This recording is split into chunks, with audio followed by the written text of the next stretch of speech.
Have you ever wondered about abandoned places? Dilapidated buildings, old hospitals, or deserted areas where no one dares to set foot? What happened there? Why were they abandoned?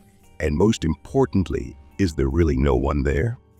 Today, I will tell you true stories about abandoned places, stories that will make you shiver, and maybe make you think twice before deciding to explore somewhere at night. Stay until the end of the video, because the last story may change your mind about going alone to deserted places. Story 1. Whispers in an Abandoned Hospital. One of my favorite hobbies is photography. So one day while visiting Virginia for work, my friend and I decided to go find some abandoned places to take pictures since Halloween was coming up. After a bit of driving around and a quick search on our phones, we found an abandoned mental hospital from the 1950s. We couldn't find a way in, and all the entrances were locked, boarded up, and guarded by cameras. We finally found an old broken window that led to what used to be the kitchen. After some quick thinking, we found an old chair and jumped in. The place was extremely dark, damp, and cold. As soon as I put my feet down, I felt a chill down my spine, as if something was there or someone or something was watching me. My friend was much less shaken and wanted to walk around. I started taking pictures of things that were broken or turned upside down. My friend walked down the hall with "All who enter must stay" written on the wall. I didn't follow, but between being scared and taking pictures, I wasn't ready to take that step. Less than 30 seconds later, my friend rushed into the room, looking scared but trying to stay calm, and said, "Okay, I've seen enough, let's go now." I said, "What happened? Did you see something?" Without saying a word, he walked past me and started climbing out the window we came in from.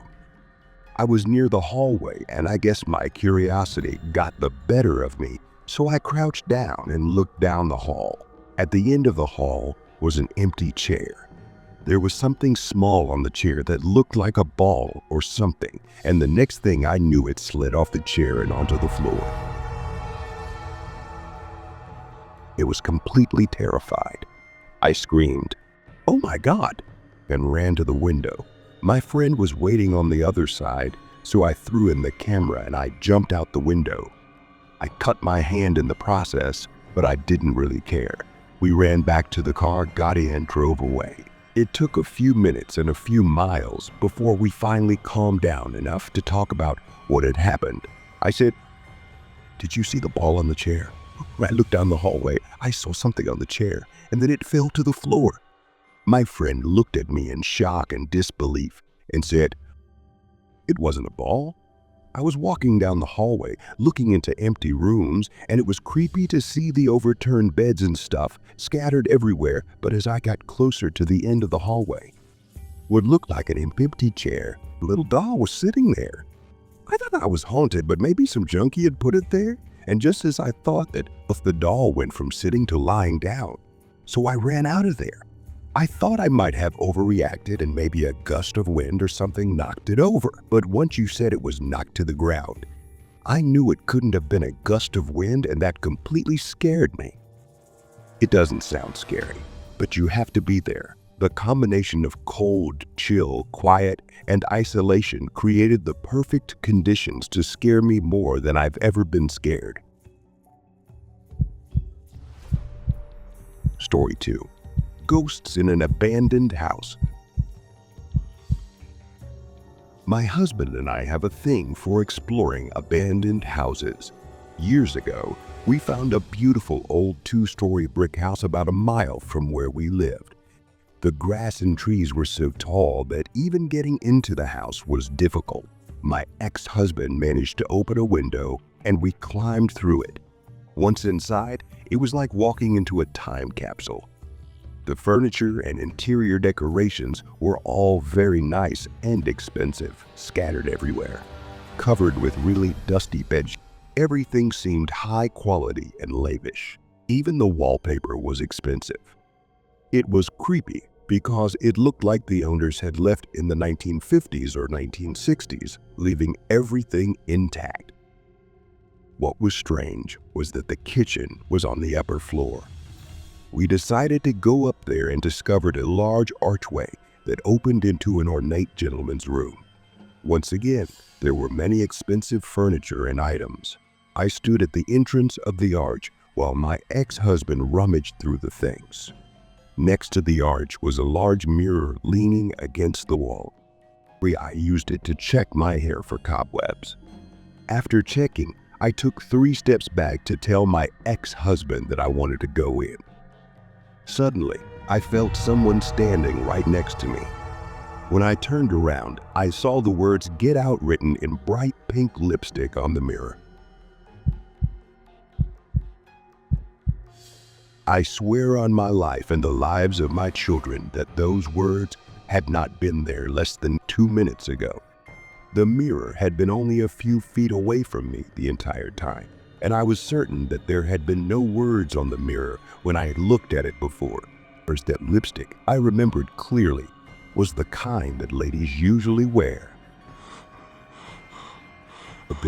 I screamed and jumped back, falling onto the kitchen table. My husband came running over, saw me panicking, pointing at the mirror and babbling like a madman. He calmly pulled me out of there, and we ran out quickly. We never went back to that house again. My husband thought I hadn't noticed, but I was close enough to the mirror to see the words "Get Out" in bright pink lipstick in the middle. Every time I think about it, I still get chills down my spine. Story 3. A terrifying encounter in a cave. When I was about 15 years old, my family and I went on vacation in Switzerland. I was the youngest of 3 brothers, and whenever we went on vacation together, we always loved to explore. One night, while we were at the foot of a mountain, my brothers and I decided to go for a little walk outside. During our walk, we stumbled upon a cave with a sign that said "Ian Jang Verboten," no entry. Being 3 curious teenagers, we couldn't resist the temptation and decided to explore the cave. We started to enter the cave. At first, there was still a faint light from outside, but after going about 20-30 feet deep, everything became extremely dark and cold. We slowed down, a feeling of fear gradually appearing in each of us. As I was about to turn back, I suddenly felt something touch my hand. I told them to stop and said it wasn't funny, but they were far enough away that it couldn't be them. I panicked and reached out my hand and felt something wet and furry. At this point, I was really starting to panic. Luckily, I remembered that I had a small flashlight in my backpack. I quickly took it out and turned it on. The light revealed a horrifying sight before our eyes. Rows and rows of deer hanging upside down, their bellies cut open. Blood was still dripping, making my hands bloody. This unbelievable sight sent my brothers and I into a state of utter panic. We figured that some hunter had hung these deer and that it had happened recently. Without thinking any further, we turned around and ran out of the cave as if our lives depended on it. When we got out, we didn't say a word to our parents about what we had seen. It was definitely one of the most terrifying experiences I have ever had in my life. This story will forever be etched in my mind with the haunting image of dead deer hanging in the darkness of the cave. Story 4. Calling from the abandoned tracks. We used to enjoy hiking along abandoned railway tracks in the hope of spotting wildlife. The railway had long been abandoned. Over the years, the rusted metal tracks had been ripped up and all the equipment left at the site had been hauled away. The path was completely covered by overgrown bushes and grass, leaving no clear evidence that a train had ever passed through. One night, my best friend and I decided to go on a night adventure hoping to catch some nocturnal animals. We started walking along the old railway tracks, the faint moonlight barely illuminating the path littered with old gravel and tall grass. The buzzing of insects all around us and the quiet of the night added to the mystery of the walk.